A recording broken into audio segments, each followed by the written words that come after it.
প্রিয় দর্শকবৃন্দ, আজ আমরা আপনাদের নিয়ে যাচ্ছি ঢাকার হৃদয়ভূমি মোহাম্মদপুরে, যেখানে একটি সাধারণ ফ্ল্যাটে ঘটেছে এক ভয়ঙ্কর রক্তাক্ত ট্র্যাজেডি। এটি শুধু একটি হত্যাকাণ্ড নয়, এটি বিশ্বাসঘাতকতার এক চরম উদাহরণ, যেখানে ঘরের ভিতরের লোকই হয়ে উঠেছে মৃত্যুদূত। মা এবং মেয়ের জীবন কেড়ে নিয়ে হত্যাকারী পালিয়েছে স্কুলের ইউনিফর্ম পরে, যেন একটি ছদ্মবেশী ছায়া। এই প্রতিবেদনে আমরা সমস্ত বিষয় একসঙ্গে তুলে ধরব: ঘটনার বিবরণ, সন্দেহভাজনের ছলনা, পুলিশের তদন্ত এবং এর পিছনের সম্ভাব্য রহস্য। তার আগে একটি অনুরোধ, আপনি যদি এসকেটিভি অনলাইনে নতুন হয়ে থাকেন তাহলে প্লিজ চ্যানেলটি সাবস্ক্রাইব করুন। চলুন শুরু করি সেই অন্ধকার গল্পটি। ঘটনাটি ঘটেছে গতকাল 8 ডিসেম্বর সকালে শাহজাহান রোডের একটি 7তলা ভবনের 7ম তলায়।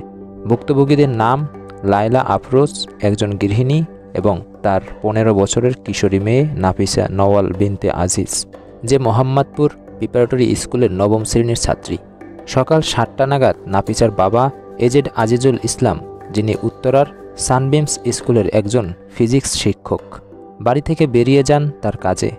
বাড়িতে থাকেন শুধু মা, মেয়ে। কিন্তু কে জানতো এই সকালটাই হবে তাদের জীবনের শেষ সকাল। সকাল 7:51 সিসিটিভি ফুটেজ দেখা যায় এক তরুণী বোরকা পরে ফ্ল্যাটে প্রবেশ করে।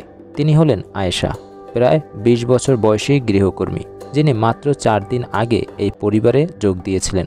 রংপুরের বাসিন্দা বলে দাবি করেন তিনি। জেনেভা ক্যাম্পে থাকেন এবং তার বাবা মা আগুনে পুড়ে মারা গেছেন বলে জানান, যাতে তার হাতে পোড়া দাগও ছিল। ভবনের গার্ডের সূত্র ধরে লায়লা তাকে নিয়োগ করেন। প্রথম কয়েকদিন সব ঠিকঠাক চলছিল, কিন্তু রোববার তিনি দেরি করে আসেন এবং সোমবারও অনুমতি নিয়ে প্রবেশ করেন। কিন্তু এই প্রবেশই ছিল মৃত্যুর ডাক। প্রায় 1.5 ঘন্টা পর সকাল 9:20 নাগাদ আয়েশা ফ্ল্যাট থেকে বেরিয়ে যান, কিন্তু এবার তার পরনে নাফিসার স্কুল ইউনিফর্ম এবং কাঁধে একটি ব্যাগ। গার্ড তাকে চেনেননি, কারণ তিনি ছদ্মবেশে ছিলেন। তিনি বলেন তিনি 7B ফ্ল্যাটে থাকেন, যা ছিল মিথ্যা। এই ছদ্মবেশী পালানোর পিছনে কী রহস্য? হত্যার মোটিভই বা কী ছিল? পুলিশ বলছে সম্ভবত চুরি, কারণ ফ্ল্যাটের ওয়ার্ড্রোব এবং ভ্যানিটি ব্যাগ উল্টে পাল্টে রাখা ছিল। কিছু জিনিস চুরি হয়েছে বলে ধারণা করা হয়েছে। 2টি ধারালো ছুরি উদ্ধার করা হয়েছে এবং ফরেনসিক প্রমাণ দেখায় যে হত্যার পর আয়েশা বাথরুম ব্যবহার করেছেন, সম্ভবত রক্ত ধোয়ার জন্য। কল্পনা করুন সেই ভয়াবহ মুহূর্ত। লায়লা এবং নাফিসা ছুরির আঘাতে জর্জরিত, ফলের রক্তের স্রোত, স্ট্রাগলের চিহ্ন সর্বত্র। ড্রয়িং রুমে নাফিসার লাশ, পাশের রুমে তার মায়ের। আজিজুল সাহেব 11টার আগে ফিরে আসেন।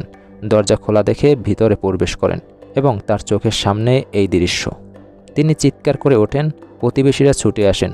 তিনি মেয়েকে হাসপাতালে নেয়ার চেষ্টা করেন, কিন্তু ডাক্তাররা বলেন সব শেষ। লাশগুলো শহীদ সোহরাওয়ার্দী মেডিকেল কলেজ হাসপাতালে ময়নাতদন্তের জন্য পাঠানো হয়েছে। পুলিশের তদন্ত চলছে পুরোদমে। তেজগাঁও বিভাগের ডেপুটি কমিশনার ইবনে মিজানের নেতৃত্বে টিম সিসিটিভি ফুটেজ বিশ্লেষণ করছে, আয়েশার অতীত যাচাই করছে, গার্ডকে জিজ্ঞাসাবাদ করছে।